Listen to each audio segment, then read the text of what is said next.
Welcome to READ, the Research, Education, and Advocacy podcast.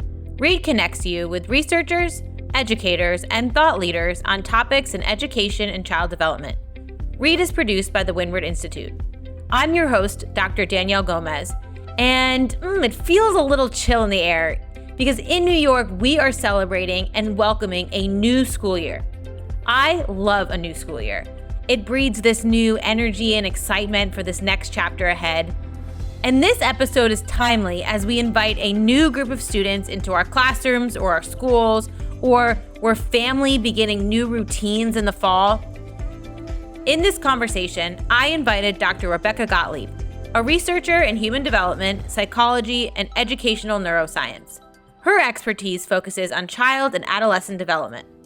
Some of my key bookmarks from our conversation reflect the role of social emotional well-being and mental health on child development. We talk about why a multi-component approach to teaching literacy skills is effective, as well as diving into this interconnectedness between social emotional well-being and literacy in academic development. At the end, she highlights recent studies on anxiety and stereotype threat and how they relate to a child's reading performance. All of these bookmarks speak to approaching a child's academic literacy and social emotional development through a whole child lens. If you're a reader, sounds familiar, right? I am so excited for you to listen to some of Dr. Gotlieb's insights. This episode gives us the knowledge, the intentionality, the agency for the beginning of a school year and beyond. Happy school year, readers, and happy learning. I'll see you after the episode. Thank you so much, Danielle. I'm so excited to be here with you today. I'm so excited that you are here. You jumped on and I was so enthusiastic. I probably ran around my office a few times. I want to start with this, that as we embark on this school year, a lot of your work aligns with my passions, the current research on child development, this intersection between literacy and social emotional learning, and also the integrated work that we do at the Windward Institute and the school. So I'm really excited to dive into the conversation, but I want to start with, where are you in the world and how are you showing up to this conversation? Oh, well, thanks for asking. I am in Los Angeles, California. It is a beautiful summer day here and I'm feeling good. I took my dog for a nice walk this morning and had a breakfast of champions with lots of fresh summer fruits. So it's a good day. What's your dog's name? Ginger. Do you want to see her? I do want to see Ginger. Oh, I love dogs. Hello. Oh, she's blurred out. I'm sorry about that. That's okay. She's sitting right by me. Well, when we get off the interview, I'll have to say hello to Ginger. I'm recording from our school today. Sometimes I record from home, and I have my little dog, Tony Stark, who's a 7-month Barbet French water dog, sitting by my feet whenever I record from home. And it's like such a joy to work and have your dog next to you as like a casual work secretary, maybe, or just like that friend that just gives you that positive reinforcement all day, right? Absolutely. Always someone looking back at you. Oh, I love that. Yeah, exactly. And speaking of social emotional wellness, I mean, there's nothing like having a dog to help your social emotional state throughout the day. But this is not an episode about dogs, unfortunately. As I said, I've long been passionate about this integration between learning, cognition, social emotional development, particularly as it pertains to literacy. And we will have your formal bio on our website, but I do want to highlight a few key areas of your expertise as a human developmental psychologist and an educational neuroscientist. So fascinating. I know that you are an assistant researcher in the Center for Dyslexia, Diverse Learners, and Social Justice in the School of Education at the University of California in Los Angeles, as you work with one of our close friends at the Windward School, Dr. Marianne Wolf. And what's really interesting is, and I want to dive into this term, your research focuses on the coordinated neuropsychological development of literacy and social emotional functioning. Okay, so I'm going to ask you to define what that means for educators. But first, I want to know your story. Tell us a little bit more about your professional journey and background, which led you into this field of research. Absolutely. Yes, I'll tell you about myself and then we can talk about what that means, the coordinated neurophysiological development of literacy and social emotional functioning. And I think you'll see that my career has all been leading to thinking about that synthesis. So I think I like to start my description of my journey to this point back when I was in high school. Although I feel very fortunate to have had wonderful educational opportunities and fantastic teachers, supportive mentors all throughout, I had this sense that we could be doing something different and we could be doing something better. And as like hungry as I was to learn, and as much as I wanted to love school, I felt like there weren't fully opportunities to like explore what I was curious about. And that sometimes I had this feeling like I could learn better if things were done in different ways. And not surprisingly, in retrospect, because hindsight's 2020, right at the end of high school, about 2 months before I graduated, I was actually diagnosed with several learning disabilities. And so that really sparked my interest, my deep interest in understanding, what's happening in the brain when we learn. Is my brain different from, the brains of the people who I've been in school with all these years? And how does this relate to this like feeling I've had in my gut for a few years now that we could be doing this better? And so then I was very fortunate to be able to study in the field of mind, brain, and education, or educational neuroscience, as an undergraduate, actually. So I was lucky to have that interdisciplinary exposure so early on in my career. And that field is trying to, bring together these multiple levels of analysis to think about how people learn and how we can support that process.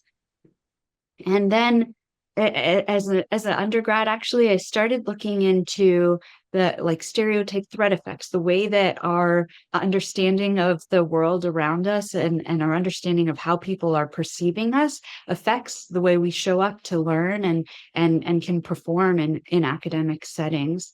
So kind of that intersection between what's happening in our mind and what's happening in the world around us, and how that affects, our developmental process. And then I transitioned. Well, I worked for a few years in education policy research, and then transitioned to a PhD program at University of Southern California, where I was very fortunate to work with Dr. Mary Helen Inwardino-Yang, who is a leader in this field of mind, brain, and education, and where I got training in affective neuroscience and how we think about affective neuroscience in relationship to how people develop and how we support learning and think about what goes on in educational systems. So my PhD work really focused on the ways that adolescents make meaning of the world around them, and the biological instantiations of that and the implications of that for big questions in education that are timely and relevant now, how does the feeling of belonging in school affect how students perform, and students' growth mindsets, and all these things are really about how kids are making meaning of the world around them, with implications for how they show up in school. And then as you mentioned, I was very fortunate to conduct postdoctoral training and continue to collaborate with Dr. Marianne Wolf at UCLA, where I've focused more intensely on literacy development, and then most recently on how we think about the development of literacy and social emotional functioning in one child, within a child all together. So I am really fascinated by this work that tries to bring that these different aspects of how we learn and how we show up in school together. And now I'm beginning to really focus on narrative skills as a way of linking these pieces about literacy development and social emotional functioning together. So narratives, narrative skills can help support our reading comprehension and reading fluency, but they're also very much a social emotional skill about how we understand the world around us, how we understand other people's feelings, the way we can weave together, characters and intentions and events. And so I can speak to some work that we're just beginning that looks at the role of narratives in in reading performance and more in that vein. But I want to turn also to your question about the coordinated development of literacy and social emotional functioning from a neurophysiological perspective. Maybe I should pause there for a minute first. Yeah, I'm itching to get to that question. But I really like when you started with your experience as an adolescent, probably throughout your career, right? But you said, and I had my little post-it notes, that I could have learned better if things were done differently. What I like about that is that it seems to me that you connected your experience both as a student and as a person growing up in this world with this curiosity of learning more about that, with then understanding the scientific mechanisms and phenomenon that might answer those curiosities.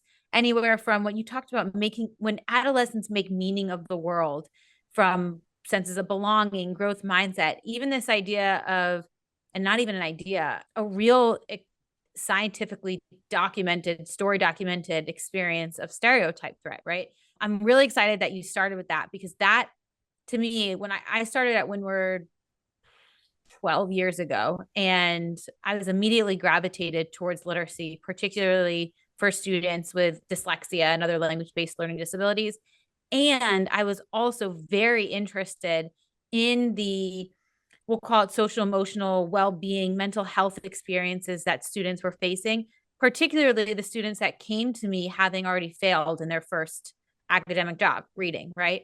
And so I'm really happy that you brought that intersection too, because I do see a lot of these through lines happening between reading, social emotional learning, this feeling, this sense of belonging, whether we encompass it as mental health or well-being, or even how we make meaning of the world.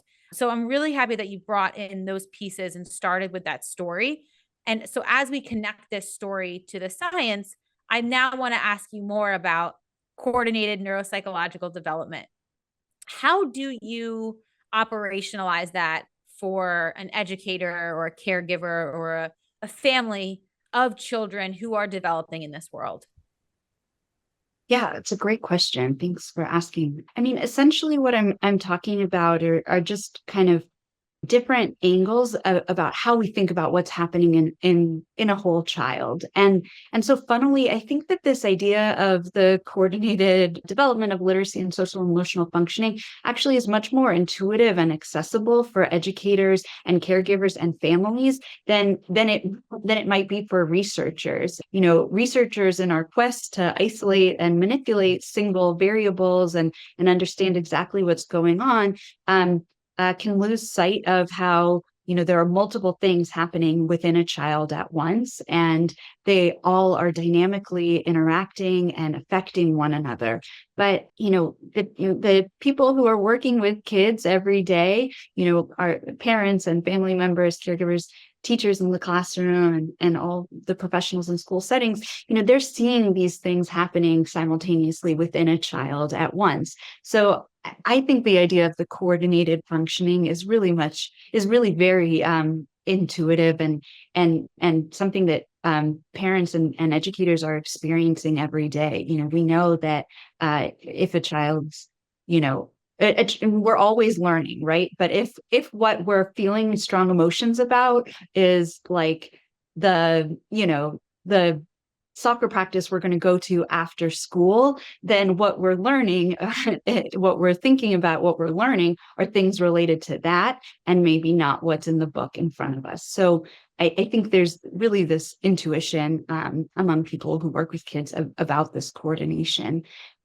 The other piece, the neurophysiological, and I would add, a psychosocial element, that's coming out of this field of mind, brain, and education that I mentioned I've grown up in intellectually and am working to contribute to, which is similar, just like I think that we need to look at literacy and social emotional functioning together because they're all happening within a child all at once. I think we need to look at these multiple levels of analysis within a child to really understand what's happening. So I'm interested in what happens in the body, what happens in the brain, what happens in the mind, and then what happens in the larger social context, and how each of those levels, both in an upward direction and downward direction, are affecting the other. So, we can think about things like like how social stress can have physiological effects on the body, or mindfulness practices can have physiological effects on the body.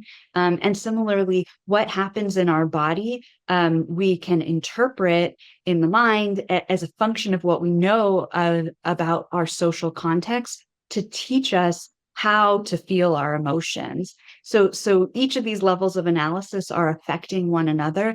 And I'm really interested in how that dynamic and interactive process plays out in school settings. Part of the work of what we need to do in schools is teach kids how to feel their emotions, because that's a big part of learning. I mean, when we are developing, an intuition about what kind of curiosities are worth pursuing further, that's really an emotional experience but one that we can learn and that can be taught and can be cultivated with time. Yeah.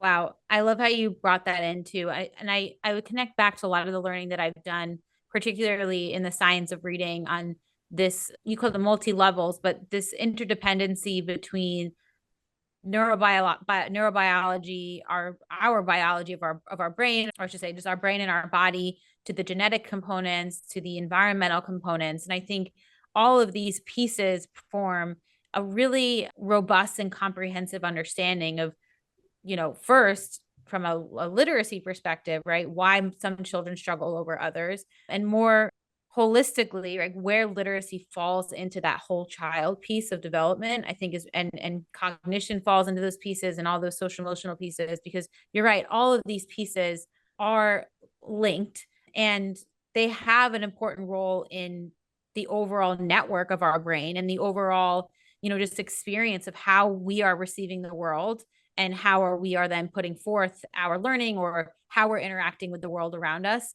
You have so many papers on this too, and I'm going to link them on the Read podcast website. But to synthesize a lot of what you're saying, you said in a 2022 paper that you co-authored, you said in the brain, social, emotional, and cognitive processing are interdependent and engage overlapping neural systems and networks.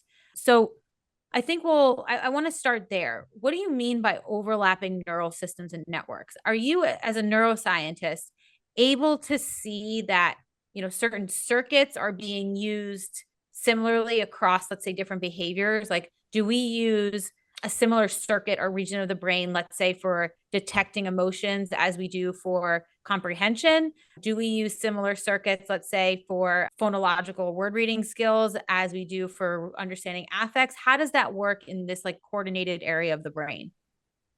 Yeah, that's a great question, and I really appreciate you bringing up that point, because I think it is worth emphasizing how coordinated and interdependent these processes are from a neural perspective, because it helps us appreciate too how overlapping they are from a psychological or behavioral perspective, from what we see going on in the classroom and in real life.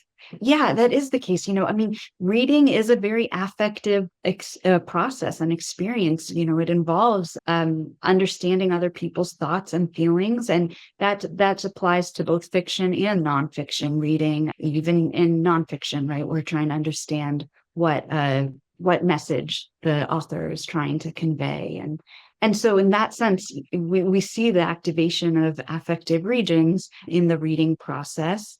And I'm especially interested in this idea. Actually, you brought up Marianne Wolf, what Marianne Wolf calls deep reading, the kind of really thoughtful engagement with texts, where we're not skimming, we're not engaging at a surface level, but we're diving deep into what they say to make meaning of it, to appreciate its broader significance, and to connect it to ourselves and the world around us.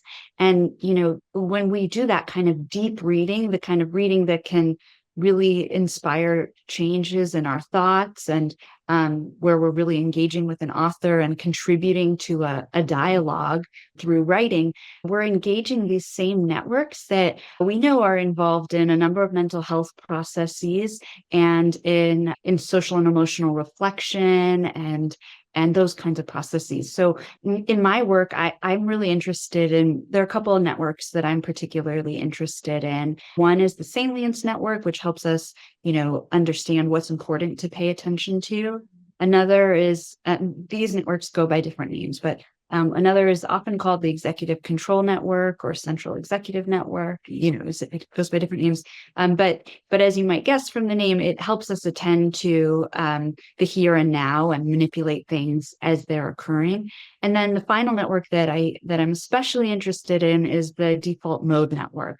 This is a network that got its name because it activates when we're seemingly doing nothing, when the brain's in its default state, when you're just kind of mind wandering, thinking about, oh, my friend's birthday is coming up. What should I get them? And, oh, that conversation I had with so-and-so the other day. I wonder what they're thinking about it now. Just kind of those sorts of things that happen in the background of your mind. We see this complex interplay between these networks involved in both social, emotional, and reading tasks. And I'm really interested to understand more about that coordinated process as it relates to this idea of cognition and emotion. One thing that my colleagues and I showed in a paper that came out 2 years ago was that when kids are thinking deeply about stories, and when they're talking in these like really reflective ways, as we would expect, they activate the default mode network, but we see that activation is actually stronger. It's supported by kids also feeling strongly emotional about the stories. So when they have that strong emotional feeling, we see a greater coordination between the activation of the default mode network and their ability to think in these complex ways about it. And we see this complex interplay between these networks. So, as we would expect, the default mode network is the one more involved in those reflective, deep thinking processes. But we also see that although in general, the executive control network deactivates when we're thinking in these deep, abstract ways, we do need an initial jolt of it to kind of get us started. Essentially, what we think is happening is you need to attend to the specifics of a story to kind of get the lay of the land, understand the groundwork of what's going on. And then you need to let that go to be able to think in this more expansive, imaginative way about the stories that you're encountering. It's almost like this one aspect of task initiation, and then the brain directs perhaps the next steps, I guess, in your internal thinking processes. Yeah, that's right. First understand what's going on and then free yourself to think broadly and expansively. I feel like I'm trying to navigate between this executive control network and this default network, because you are saying so many things that are just reminding me to other maybe experiences that I've learned about. But I'm also, I don't know if this is actually what I'm doing, but I'm trying to maintain this like focus. I'm like, wait, I'm almost like straddling this. My brain is going in a million other directions from what you're saying, because I've learned so much and I have so many other questions and curiosities, and I'm trying to funnel all of that through my next question. So I'll slow down myself just a little bit. When you were talking about this element of the executive control network, of the role of affect and emotions, I'll start with a quote that you actually, again, wrote in a paper with Dr. Marion Wolf and Dr. Laura Reinhardt about, I think I don't remember the exact title. I had it on another desk, but it was essentially applying this understanding literacy in the reading brain and implications for a much more integrated approach. And you said neuroscientist Stan DeHaan has argued that understanding the multifaceted nature of the reading circuit will greatly enhance how teachers teach reading. And that then you later say, studies show the need for instruction in multiple aspects of word reading, language, cognition, and affect. And so, I think it's pretty conclusive how on the evidence of word reading. My question more is on comprehension, and maybe you can talk about narratives here. I'm really fascinated by the current research and a lot of the theoretical frameworks that have come out in the last few years about comprehension.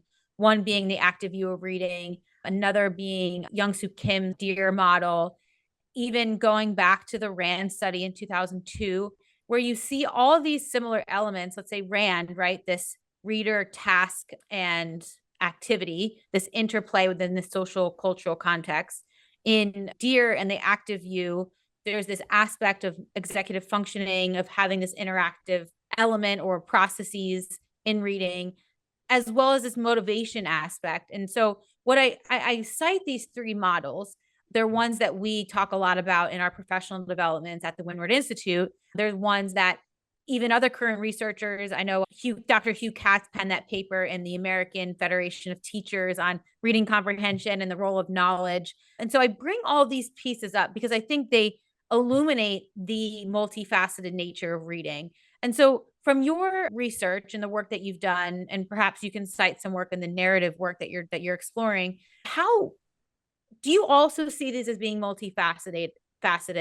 And perhaps to what extent are all of these factors at play here, behaviorally, or I know you talked about the brain, but more behaviorally and helping children access material, comprehend material, deep read, and interact with what's in front of them? It's a great question. I love that you brought up Young-Suk Kim's model. And actually, when you were referencing Hugh Katz, I was initially thinking about the risk and resilience work that he did with Yakov Petcher that also speaks to kind of the array of factors that are involved in the reading process. I think you're exactly right that reading involves so many different skills, and that's why that's why we're all on a lifelong journey to become readers, because I say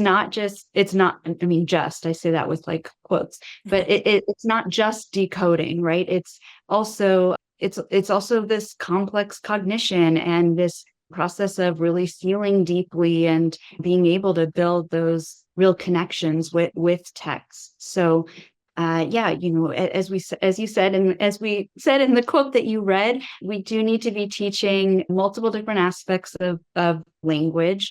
We often use this acronym POSSUM, the phonology, orthography, syntax, semantics, understanding the alphabetic principle, and morphology, but even those could do double duty, right? The M could, in addition to standing for morphology, it's also about motivation and metacognition, and then that affective component, as I said earlier, like teaching kids how to feel. That's really a process of teaching them how to think, because our thinking is so emotional, and we want to be infusing that in the reading process so that we are developing these deep readers who are not only able to decode, but are able to appreciate the significance of a text for themselves and able to use the written word to advocate for themselves and their communities, and to, try on different perspectives and different identities, and just expand their horizons.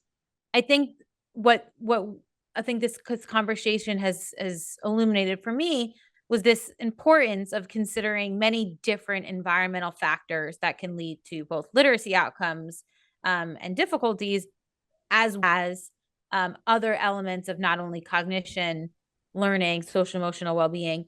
And a lot of the work that has informed me, particularly in my doctorate program at Johns Hopkins, was this ecological lens. And so, and I'm sure our enthused readers have heard me talk about the ecological systems approach that I've referenced in a number of episodes, but I do think it's timely here. And particularly, I want to talk about these levels of diverse influences in the environment, particularly through an equity lens. So the one that I ground my work in is the phenomenological variant ecological systems theory model, which is Spencer, where she talks about, like you said, these differential aspects in the environment that could impact vulnerable populations, or even more intensely impact vulnerable populations. Those risks, whether they could be risk and resilience factors, back to Katz and Petcher's work. So from your expertise in all of these levels of the body and the mind and brain and the environment, what does this mean from an equity lens? Like, how can we frame cognition, learning, and literacy more through equity, diversity, inclusion, and belonging? Yeah, I so appreciate that question.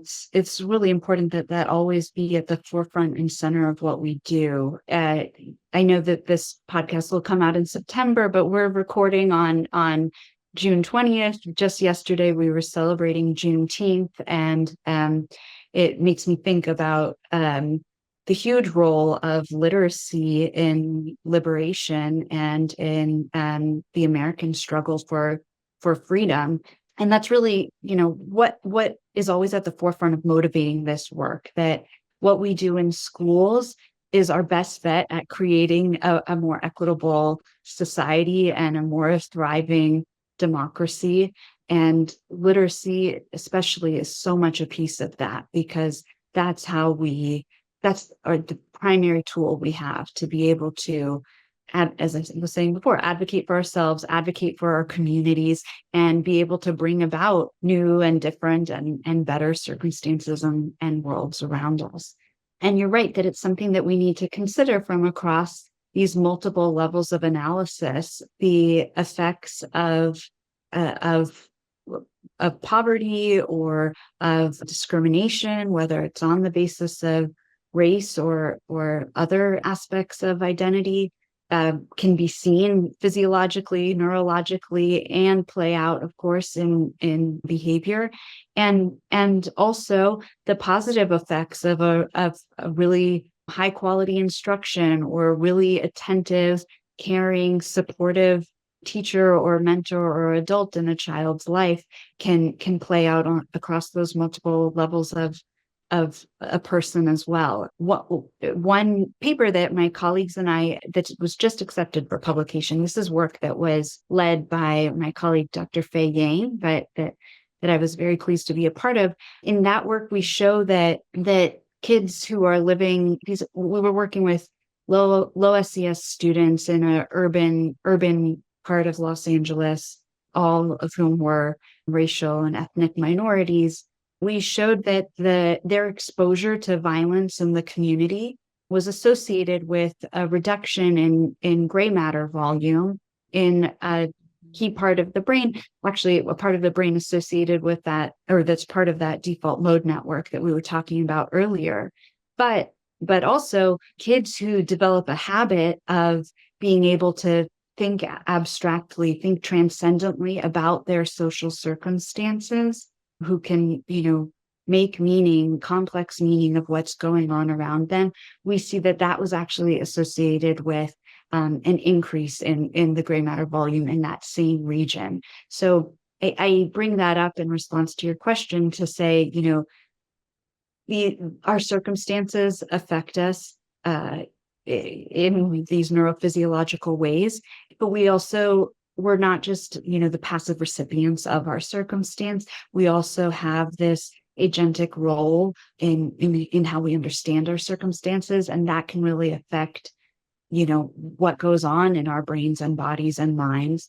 And the burden of exercising that agency is not just on the child or the student. We can help, through schooling and teaching and education, and also through supportive relationships in the home. We can help students develop like that habit of transcendent thinking, of deep abstract meaning about their circumstances that can be protective, even on this neurophysiological level. Yeah. Ooh, there's so many directions there. I'll start with the study that is accepted. I'd love to read that paper where you talked again about the presence of violence in the community, potentially reducing gray matter volume.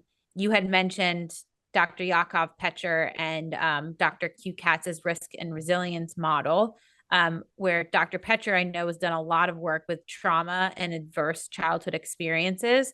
And similarly, I like how you talked about the presence of, let's say, a risk factor in a child life, and alternatively, this protective factor, right? That there are a number of factors in our environment that could influence outcomes, for example, and we're not passive, right? And so I'm really happy then that you talked about these proactive ways that communities, adults, educators can proactively create these mechanisms to better support a child through a strength-based approach, through more promotive factors to then, reduce the likelihood of perhaps negative academic or social emotional outcomes in a child's life. And I'll connect back to what Dr. Petra has talked about. It's never, these factors are never, and I think you alluded to as well, they're never deterministic, right? That they could influence probability of certain things happening later in life. But I think what's really hopeful and optimistic is that they're probable over deterministic. And so you did mention a little bit more about high quality instruction and the importance of relationships, of developing this sense of abstract thinking, transcendental thinking. I know there's even research coming in about the role of optimism and hope and mindset. So I want to get into some more tangible things of what adults can do then to create these promotive environments. Before you answer that, I did want to mention a few things that I know at the Windward Institute we're more interested in learning about. And that one is whole child approaches to education. So the one paper I loved is Darling Hammond's paper with the Learning Policy Institute. And they're not like, and I think our listeners will get it. This is never in silos, right? We have high quality instruction in whole child approaches, right? Rich learning experiences and knowledge development they talk about. They talk about develop of skills and mindsets, environments of safety and belonging, positive developmental relationships, equitable whole child design, integrated support systems. So in the work that you're doing, can you help to flesh out a little bit more about what are those proactive support systems, integrated support systems that we can use to really leverage those promotive development for our children this year and beyond? It's a great question. I love that you brought up Linda Darling Hammond's work, and I love that you framed this in terms of supporting development. And I think that's where I want to begin. That what we can sometimes lose sight of, but what I think should always be at the foreground is this idea that our goal in school is to support young people in developing into the people that they will become. Ultimately, that is the ultimate goal. And when we're teaching specific skills or specific information, it should always be in service of that bigger goal, which is to support this developmental process of helping a person be who they're meant to be, not to ensure that they learn a specific idea. So I appreciate your question too. This striving to kind of connect to the practical implications of this work. What does it look like to really operationalize some of this? And I think that's we have some ideas, we know some things both from research and from practice, but it's a tough question. I think something that we're wrestling with in this broader sense. How do we operationalize a whole child approach? That's something a lot of us can get behind, but it's really it can be hard to do in practice, especially in a classroom with a whole lot, a number of kids in front of you. So it's something we need to keep working on, but there are some things that we know that work. I mean, one thing is I want to tie this back to reading and literacy in particular, and speak to the social and emotional benefits there. That, reading, especially as we move into like that adolescent period, is just this wonderful, beautiful playground to try on different identities and feel out, who we are and who we want to become, which is so much the work of what adolescence is about, is trying to understand who we are. And so through fiction in particular, we can slip into the skin of another person and see what it feels like, even in this simulated way, to navigate the world as that person. And I think that is so valuable for understanding ourselves and for connecting and understanding other people, which is this important skill for how we learn more generally, and one that can serve us well beyond the time when we're in that playground space. Yeah. I appreciate you bringing us back to literacy and the potential for, like you called, playground of particularly fiction text.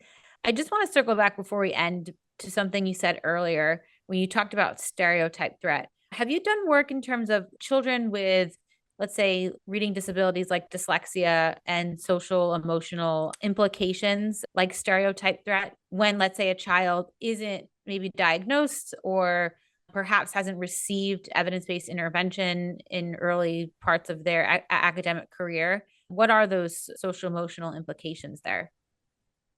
Yeah, that's a great question. I can speak to some work that my colleagues and I, especially my colleague Soyeon Kim and I, are working on now related to reading anxiety versus reading performance, which do you think is relevant to your question? But there are others who've looked more directly at this issue of stereotype threat for students with learning disabilities. I think one of them is I hope I'm saying her name right, Gabrielle Rappaport-Schlickman, who's looked at learning disabilities and stereotype threat effects and, you know, among others. We do know that those can exist, but the environment matters so much. And I think that's why a place like Windward Institute is so valuable, because it creates this context where the stereotypes that are activated about learning disabilities are very different from the stereotypes that are activated in a traditional school setting, and with implications for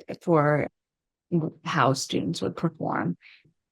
So that's really special. But just briefly on the reading anxiety and reading performance, my colleagues and I are showing that there are these different trajectories to predicting kids' reading performance versus their experience of reading anxiety. We know that those two things, reading anxiety and reading performance, are closely correlated. And we know a lot actually about the trajectories that predict students' reading performance, but we don't know as much about the trajectories that predict students' reading anxiety. So that's what my colleagues and I were really interested to explore. And briefly, what we're seeing is that there are both environmental and kind of basic neurophysiological factors that are contributing to a student's likelihood of developing reading anxiety in the middle elementary range. And some of those factors overlap with the factors that predict how they'll perform in reading, but there are also these distinct factors. So that experience of, what it feels like, how a student feels as a reader versus how they demonstrate themselves to be as a reader, those two things are different, even from a very early stage. Wow, there's so much more. You just sparked a lot of curiosity for me in that one. I really want to read more about that. Oh my gosh. All right. I have like 17 more questions, but we are running out of time. So I will just end with one more question. You've offered so much insight, so much, like I said, spark for curiosity for learning more, so many tangible things to think about for the school year. My last question is, what are you excited to learn more about? Or what are you most excited to embark in further research, either individually, collaboratively, or across the research community? Thank you. That's a really nice question of you to ask. And there's so many things that I'm curious about, just driven by this desire to really give all our students the best chance at succeeding and, as we were saying, fully developing into the people that they're meant to be, with every support and opportunity along the way. One thing I'm really excited to explore more about is more about the role of narratives in supporting deep thinking, in supporting social and emotional well-being, and in supporting literacy. This has been a thread throughout my work, both in the work related to adolescence and the ways they make meaning, and in the work related to literacy and reading development.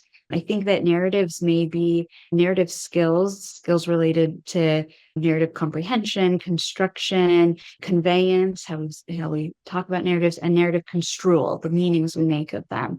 I think these might be untapped skills that could really support how young people are learning, including their literacy development.